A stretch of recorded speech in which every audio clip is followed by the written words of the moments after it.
Hello, my name is Chris and I like listening to music. These are the 6 new albums released this week that graced my stereo in order of my favourite to my least favourite. Please like and subscribe to know which albums are coming out on a weekly basis. And these are my thoughts on Jamie Branch, Fly or Die Fly, or Die Fly or Die, open bracket World War, close bracket. I'm not saying that again. It's a jazz album. It's 46 minutes long. She has 59,000 listeners on Spotify, and I know nothing about her. It was a dramatic, short synth mood setter for track one that didn't give too much away, but it gives way to some great head-bopping jazz on track two, with the bass and the cello taking over, which was obviously within seconds, is a fantastic band. So halfway through this track, a bit of mood change when the drums go from sort of jazz to a rocky feel and everything follows behind it. The trumpet comes into the fore now, and I love the way it's played. All in all, I am a trumpet fan. Trumpet is probably my favourite instrument, but only when played well, and this is played well. It's funky, classy, heartfelt jazz. By track three, we're off down a country, sort of folky route with vocals and some jazzy trumpet, a brilliant change of direction. Then we get some kind of Mardi Gras with a funk rhythm on track four. I'm loving this. Sort of album that makes you glad to be alive. Positive, fun, but deep at the same time. Fair to say, I'm having a good time at this stage. If it's her voice on Baba Lewis, she can also sing as well, so we have one talent here. Even a bit of unexpected electronic show up later on, so it shows that there's no boundaries at all. It's just what's right. What sounds the best. I loved it. It was just ace. Please listen to it. I did zone out a little bit after that, but yeah, I can't wait to hear more. I'm giving it an 8.3, which is high for me after one listen.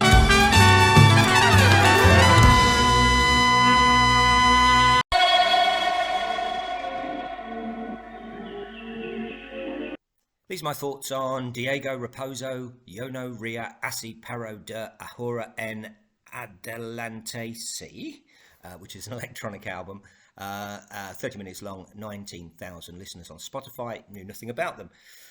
Auto-tune, heartfelt moaning to start, and I thought, oh dear, we could be in trouble. But that finished the short intro track with a nice Transformer scratch that I thought, oh, this might be interesting after all. And yeah, track two, all my hopes were fulfilled. It came in hard. It was a hard, ravey. It was like being in a rave in my early 20s. If I was Spanish, I was doing the sweeping up, and the sweeping up was done a lot quicker than it would have done if this album wasn't on. So enjoying it. Thought I'd get much of the same, but then a bit of a surprise on track three. A bit of guitar, Beck style with vocals. So we've got eclectic coming on. All over the place, nice and noisy in different ways, but very different ways. Could go anywhere. Track three sounded Bollywood, dance, pop. Can't recall three opening tracks this different, this eclectic. Then a bit Aphex Twinny. You get the idea. It was just all over the place, but not for the sake of it. With its bass being hard dance music, I guess. Pretty hard. Not one for playing in the kitchen when the kids are playing tea, but definitely an interesting listen. It made my mood better, so thank you very much, Diego. I'm giving it a 7.5.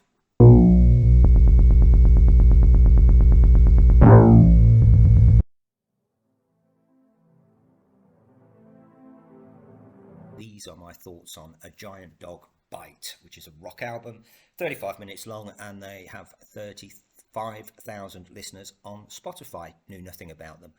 They look cool though. They do bloody look cool in the Spotify photo in their gold lame suits. That's a band I want to be in. So always a good start when you like the look of them. Some wistful keyboards as a start on Welcome to Avalonia turn into a sort of modern prog rock treat. Then that turns into an indie rock album, and it sort of ends up quite sparksy. So a really good opener. Track two also good. But then it loses me a tad on track three. It goes a little bit more straightforward rock. Far from bad, but certainly downhill from what I was hearing on the first two tracks. And from then on, it sort of moves into an average indie rock camp for me. An exception was a track called Watch Me Sleeping, which I really liked, which is a highlight. But the rest, I'm afraid it just wasn't enough there. Real strong potential on those first few tracks, but for whatever reason, the rest just grabbed me as too straightforward. Far from average, but from my listening and the amount I do, it was, upper end of average. Still good, and maybe worth a listen if this is your bag. Anyway, I'm giving it a 6.7.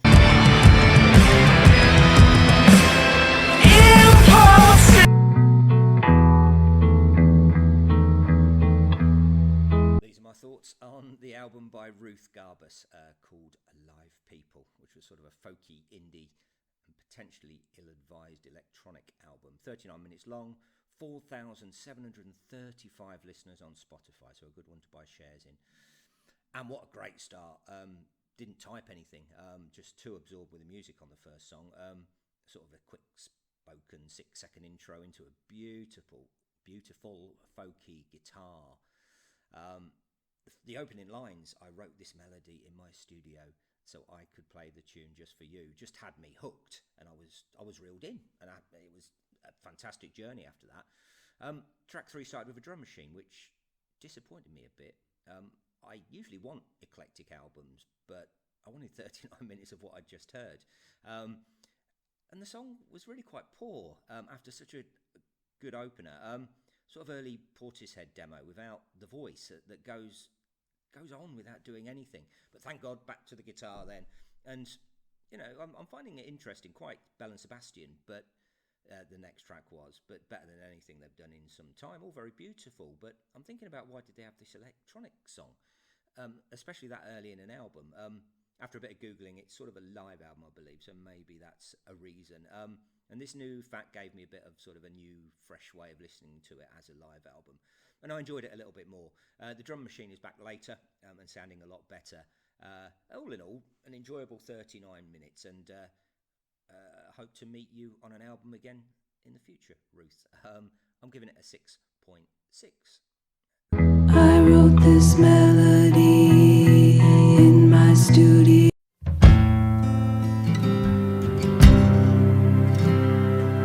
These are my thoughts on Bryan, which is a country album. 17 million listeners on Spotify. He is from Oklahoma, apparently, and he's very American. Looks cool. Got Siggy in his mouth on the cover. Yeah, very American, really. I like country, but not when it's too American. I wouldn't expect an American to like elements of grime, maybe, because I'm from the UK. But it starts with a lovely poem over a guitar. Then it just turns into sort of like a country Ed Sheeran. Country rag and bone man. He looks the part, and if I ever mate him, by God, I'll be polite. He works out, obviously, and there seems to be some passion behind what he does, and certainly a talent for what he does. But maybe if I was from Tennessee, I would have liked this a lot more. But I'm not. I'm from Cambridgeshire. Love a lot of country, but this type of country just doesn't grab me. Not American enough. What I expected from the photos, I expected much harder. I guess maybe there was a disappointment there. That said, there was some faintly beautiful moments. So not all bad. I'm bang in the middle. I'm going to give it a 4.9.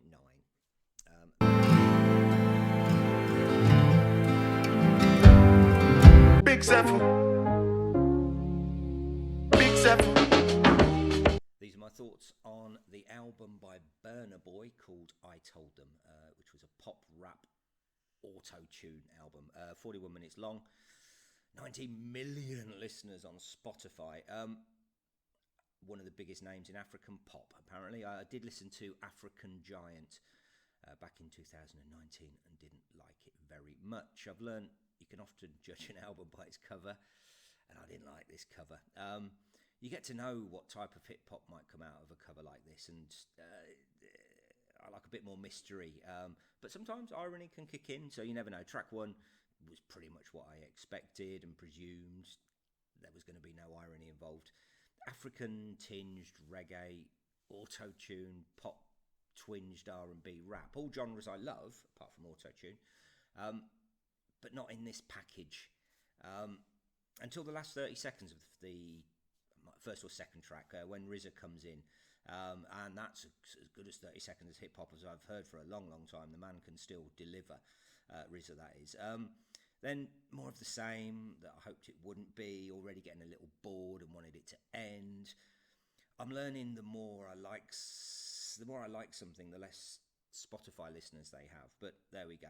Of course, there are exceptions. There are moments that sound, quite interesting. The bass on Sitting on Top of the World is magnificent, for example, but it's countered by some unexcusable Kenny G's type sax in a few tracks later. Feels very formulated. It feels like it's made to make money. Some good guests on it. Dave and RZA as mentioned. Can't save it for me. Just no, really. I'm giving it 3.8. Those are my thoughts. Leave yours in the comments. I'm 1942 sipping, been wavy since morning.